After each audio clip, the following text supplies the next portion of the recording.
Ukraine's President Vladimir Zelenskyy warns that Russia's occupation of Crimea poses an ongoing threat to Europe and global stability. Allies of Donald Trump have reacted with fury to Monday's FBI raid on the former US president's home, but the White House denies any advance knowledge of the operation. Europe's drought is about to get even worse, according to a new report from the European Commission. Italy, France, Spain and Portugal are among the worst affected.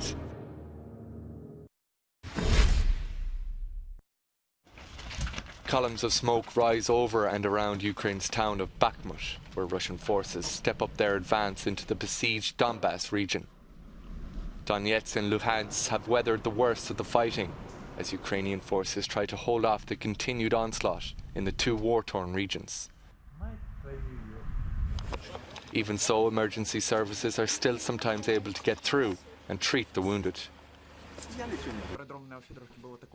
Both Russia and Ukraine are sticking to their own versions of what caused a series of powerful explosions in Crimea on Tuesday.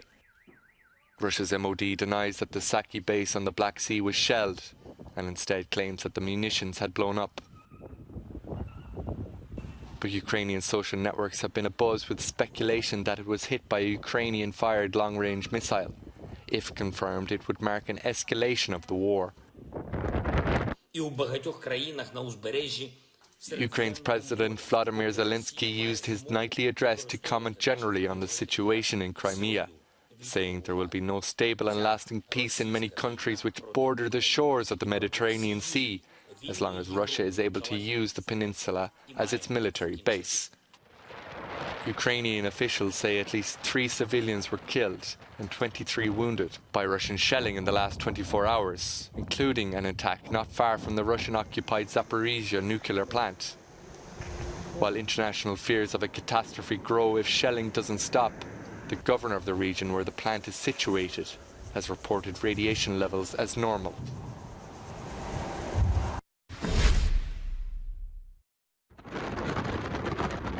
These troops are part of Ukraine's Firefly's reconnaissance team.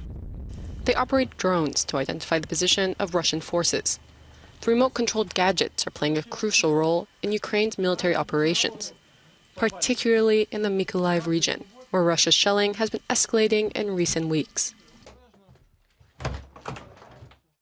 This is a war of artillery and drones. We aim at artillery.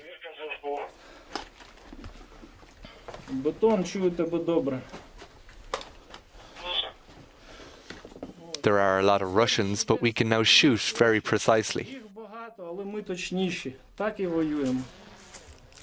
Last week, the Ukrainian military said it had received nearly 20 million euros from donor countries and individuals for drones. They displayed some of the hardware at an airport on the outskirts of Kyiv, ahead of its deployment to the front lines. Back in the field, the servicemen monitor their drones and focus their guns at a practice target. This is a conflict where technology, once used for entertainment, has become part of a war machine.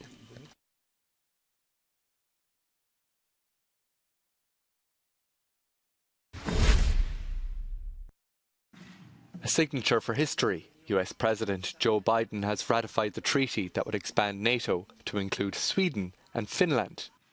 Already more than 20 of the alliance's 30 members have done so. Against the backdrop of the war in Ukraine, Biden has delivered a message of security.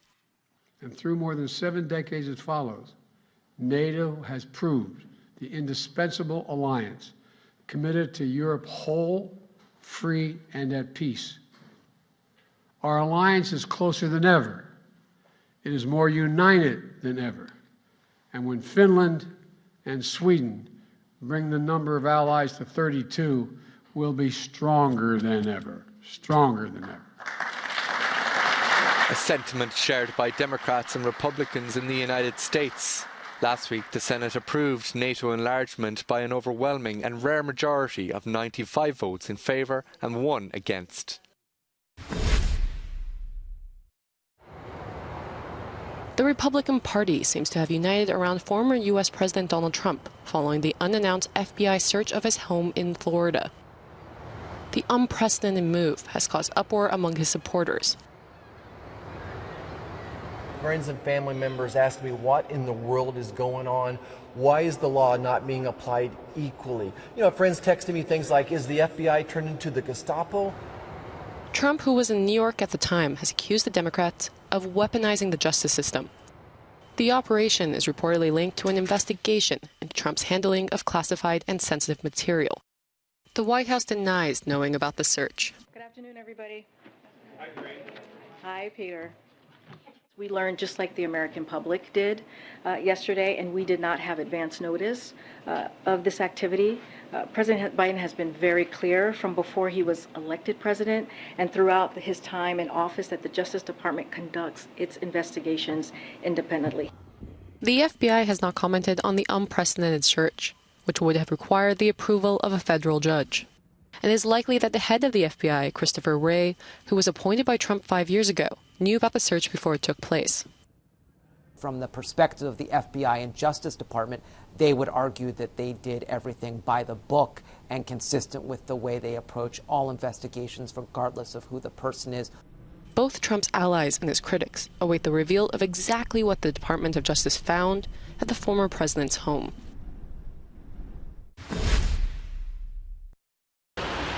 The EU Commission has sent a strong message to the Greek government, which is under pressure following revelations that the phone of an opposition party leader was tapped by national intelligence services. Speaking to Euronews, an EU Commission spokesperson said that member states have a duty to respect data privacy laws. Any attempt by national security services to illegally access data of citizens, including journalists and political opponents, if confirmed, is unacceptable.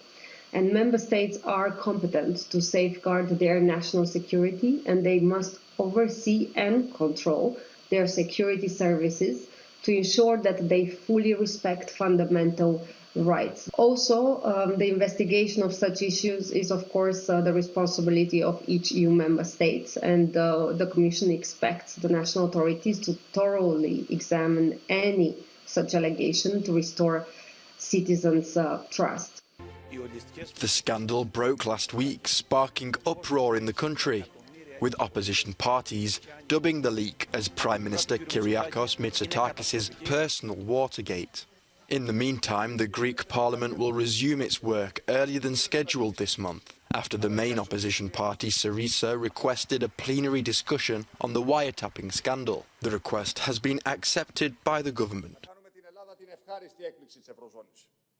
The Greek government still insists that their surveillance of the PASOK leader was not illegal, but they haven't given any answer on why Nikos Androulakis needed to be under the intelligence service radar. The EU Commission has been worried for months following revelations that 2 Greek journalists were also spied on by the National Intelligence Service and included these cases in the report for the situation of the rule of law in Greece, released on the 13th of July. The Commission is calling on the government to do more to ensure the safety of journalists and the freedom of press in the country.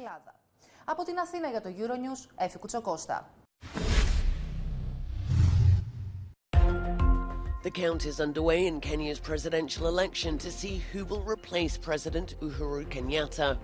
Turnout was around 60%, and officials say things have gone smoothly. The cost of living, high unemployment and rampant corruption have dominated the campaign. The winner between top candidates Raila Odinga and William Ruto won't be known for several days.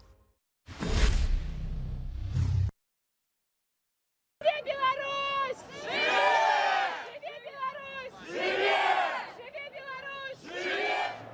would like our country to be free. We would like to have free and honest elections. We are fighting for freedom.